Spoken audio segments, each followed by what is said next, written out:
વિદ્યાર્થી મિત્રો, ગણિતમાં અંકગણિતમાં આપણે ઘણી બધી ગણતરીઓ કરવાની હોય છે. એમાં આપણે કેટલીક સંખ્યાઓ છે એની વચ્ચે ચોક્કસ સંબંધ રહેલા હોય છે. જેમ કે સંખ્યાઓ છે એ ક્યાં તો સમપ્રમાણમાં હોય અને કેટલીક સંખ્યાઓ વ્યસ્ત પ્રમાણમાં હોય. તો જોઈએ કેવી રીતે. ધારો કે આપણે ઘણી બધી વસ્તુઓની ખરીદી કરતા હોઈએ છીએ. માનો કે આપણી પાસે એક સાયકલ છે. એ સાયકલની કિંમત 2500 રૂપિયા છે અને આપણે સ્કૂટર પણ હોય તો ધારો કે સ્કૂટર છે એ આશરે 50,000 રૂપિયાનું છે. તો આપણે આ બે વચ્ચે ગુણોત્તર મેળવી શકીએ કે ભાઈ સાયકલ કરતાં સ્કૂટરની કિંમત કેટલા ગણી છે, અથવા એમ કહી શકીએ કે સાયકલની કિંમત સ્કૂટરની કિંમત કરતાં કેટલામાં ભાગની છે. ત્યારે આ જે બધા આપણે આંકડા બોલીએ છીએ અને એ જે આંકડાઓ મળે એ ગુણોત્તર મળ્યો કહેવાય. જેમ કે મેળવીએ કે સ્કૂટરની કિંમત ને ભાગ્યા સાયકલની કિંમત કરીએ તો આ 50,000માં આપણે અહીંયા પાછળ 2 શૂન્ય છે એટલે આ 500 ગુણ્યા આપણે 100 લખી શકીએ. અને આ જે છે એ 25 ગુણ્યા 100 છે. 100 એકા 100 એટલે દૂર થયા 500 અને અહીંયા છે 25. તો 25 500 એમાં આપણે 50 ગુણ્યા 10 એમાં 50 એ 25 દુ 50 અને આ 10 મીંડું 2 સાથે ગુણાઈ ગયું અને આ 25. તો 25 એકા 25 એટલે નીચે હવે કંઈ ન વધ્યું તો 1 વધ્યો કહેવાય. આમ આપણે એમ કહી શકીએ કે સ્કૂટર અને સાયકલની કિંમત વચ્ચેનો ગુણોત્તર 20:1 છે. તો જો અહીંયાથી સ્કૂટર છે સામે છેદનું પદ સામે લઈ જઈએ તો સાયકલ એની સાથે ગુણાય. એટલે કે આ વિધાન પરથી આપણે એમ કહી શકીએ કે એક સાયકલની કિંમતના 20 ગણા એ સ્કૂટરની કિંમત થાય છે. અથવા એમ પણ કહી શકાય કે એક સ્કૂટરની જેટલી કિંમત છે એટલી કિંમતમાં આપણે 20 સાયકલ ખરીદી શકીએ. તો આ જે 20:a એ એક ગુણોત્તર છે. એવી જ રીતે અલગ અલગ સંખ્યાઓ, ધારો કે 2:3 તો આ પણ ગુણોત્તર છે, જેમાં ઉપરનું અંશનું પદ નાનું છે, છેદનું પદ મોટું છે.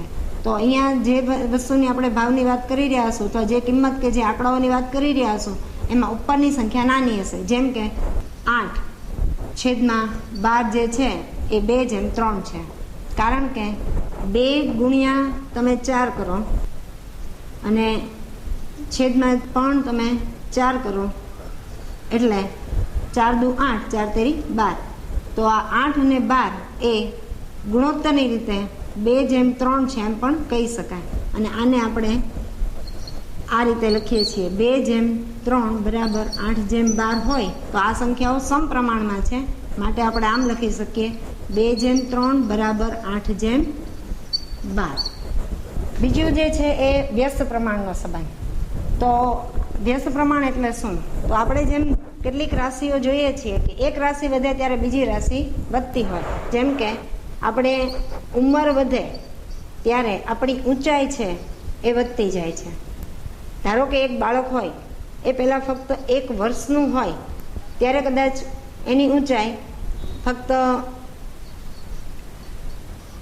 1 મીટર જેટલી હોઈ શકે. જ્યારે બાળક 2 કે 3 કે 5 વર્ષનું થઈ જશે તો સ્વાભાવિક છે એની ઊંચાઈ એ આશરે 2 મીટર થઈ ગઈ હશે. તો આ રીતે એક ચલ પદ વધવા સાથે બીજું સામેનું ચલ પદ છે વધે તો આ સમપ્રમાણનો સંબંધ થયો. પણ વ્યસ્ત પ્રમાણનો સંબંધ. તો ધારો કે વર્ષ જતાં અમુક વસ્તુઓ હોય છે એની માંગ વધતી જાય ત્યારે એનો ભાવ જે છે એ ઘટતો જતો હોય છે. કેટલીક વસ્તુઓની વર્ષ પ્રમાણે ભાવ જે છે એ ઘટતા જતા હોય છે. જેમ કે આપણે અત્યારે વાત કરીએ તો કેટલીક વસ્તુઓ આઉટ ઓફ ડેટ, જેમ કે રેડિયો છે, તો હવે કોઈ રેડિયાની ખાસ ખરીદી કરતા નથી. અગાઉના સમયમાં કદાચ રેડિયાની કિંમત જે હતી એના પ્રમાણમાં અત્યારે વાત કરીએ તો રેડિયાની કિંમત ઘટી હોય. માનો કે આજથી 10 વર્ષ પહેલાંની વાત કરીએ ત્યારે ધારો કે રેડિયાની કિંમત 500 રૂપિયા હતી. અત્યારે અથવા આની પછીના હવે 10 વર્ષ પછી વાત કરીએ તો ધારો કે એની ફક્ત 50 રૂપિયા પણ કિંમત થઈ કહેવાય થશે, કદાચ એવો અંદાજ હોઈ શકે. તો આ જે છે અહીંયા એકમ ધ સાથે આ બીજી રાશિ છે ઘટે છે, તો આ જે સંબંધ છે આને વ્યસ્ત પ્રમાણનો સંબંધ કહેવાય. બીજા કેટલાક આપણે ઉદાહરણોથી જોઈએ કે આપણે કઈ ગણતરીમાં વ્યસ્ત પ્રમાણ અને સમપ્રમાણનો સંબંધ સમજવો પડે. તો જેમ કે ધારો કે કોઈ એક હોસ્ટેલ છે, એમાં પહેલાં 140 કુલ વિદ્યાર્થીઓ છે અને જે કુલ અનાજ હતું એમાંથી એ લોકો 28 દિવસ સુધી એ અનાજ ચાલતું હતું. હવે ધારો કે એવું બન્યું વિદ્યાર્થીઓની સંખ્યા કંઈક એ રીતે થઈ કે આ કુલ અનાજ 35 દિવસ ચાલ્યું, તો આપણે શોધવું છે કે ત્યારે આ વિદ્યાર્થીઓની સંખ્યા કેટલી હશે. તો અહીંયા આપણે સમજી શકીએ, પહેલાં જ તમારે રકમ પરથી સમજી લેવું પડે કે ભાઈ અહીંયા સમપ્રમાણનો સંબંધ આવશે કે વ્યસ્ત પ્રમાણનો. તો આપણે જાણીએ છીએ કે જો વિદ્યાર્થીઓ ઓછા હશે તો ખોરાક છે વધારે દિવસ ચાલવાનો છે, જે અહીંયા નીચે બનશે કારણ કે દિવસની સંખ્યા વધારે છે. તો અહીંયા ઓછા વિદ્યાર્થીઓ હોય તો જ વધારે દિવસ અનાજ ચાલે, કારણ કે અનાજનો જથ્થો તમને કીધું છે કે ફિક્સ છે, નિશ્ચિત છે, એમાં વધારો કર્યો નથી. એટલા ને એટલા અનાજમાંથી આપણે આ શોધવાનો મતલબ. તો પહેલાં 28 દિવસ ચાલ્યું તો એનો અર્થ કે ત્યારે વિદ્યાર્થીઓની સંખ્યા વધારે હશે. તો કે અહીંયા વ્યસ્ત પ્રમાણનો સંબંધ છે. આ મળી જાય પછી તમારે જે પ્રથમ બંને પદ છે આને એ પદ કહીએ, આને બી પદ કહેવામાં આવે, આ સી પદ કહેવામાં આવે અને આ પદ છે એ ડી થાય. તો અહીં તમારે આ સૂત્ર લગાડવું પડે કે એ ગુણ્યા બી બરાબર સી ગુણ્યા ડી. તો એ પ્રમાણે 140 વિદ્યાર્થી ગુણ્યા 28 દિવસ, આ વિદ્યાર્થી અને આ છે એ દિવસ. સી છે એ જવાબ આપણને નથી ખબર, ત્યાં આપણે શોધવાનું છે. સી વિદ્યાર્થીઓ, ત્યારે અહીં 35 દિવસ. હવે આટલું કામ થઈ ગયા પછી બાકીનો તો ગણિતની સાદી ગણતરી મુજબ કે તમારે આ બેના ગુણાકાર સાથે સામે બે સંખ્યાનો ગુણાકાર છે, તો સામેની સંખ્યા ગુણાકારમાંથી આ તરફ લાવો ત્યારે ભાગાકારના સંબંધમાં જાય. હવે આપણે અહીંયા છેદ ઉડાડવા માટે પદોને રીતે ગોઠવતા જઈએ. 14 છે એ 7 દુ 14 અને 10નું મીંડું એમને એમ રાખીએ.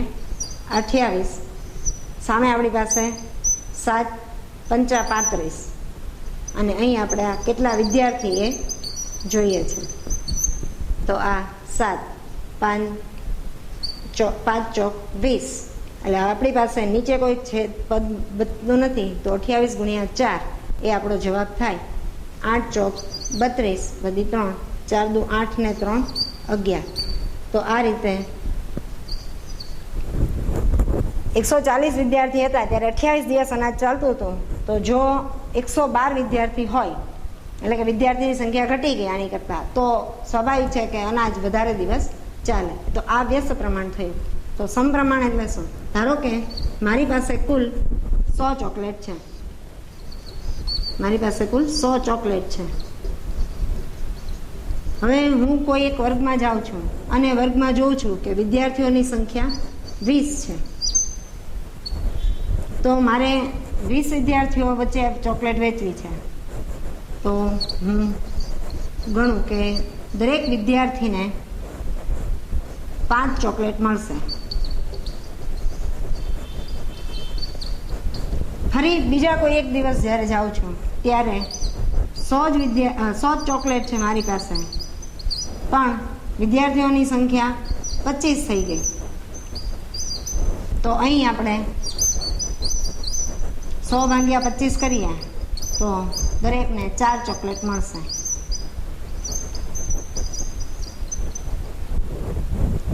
એક બુક હોય, એક પુસ્તક છે, એની કિંમત ₹25 છે, પણ 50 વિદ્યાર્થી માટે 50 બુક ખરીદવી હોય તો એનો ભાવ કેટલો થાય? તો અહીંયા સમપ્રમાણનો સંબંધ આવશે કે સીધું ફક્ત એક રાશિ અહીંયાથી આ રાશિ વધી છે તો અહીંથી પણ આ રાશિ અહીંયા વધશે જ. એટલે કે અહીંયા આપણને સીધું 50 ગુણ્યા 25 કરવાથી જ આ જવાબ મળી શકે. 25 પંચા 125 અને 10 શૂન્ય લાગી જાય. એટલે આ છે એ સમપ્રમાણનો સંબંધ થયો કહેવાય.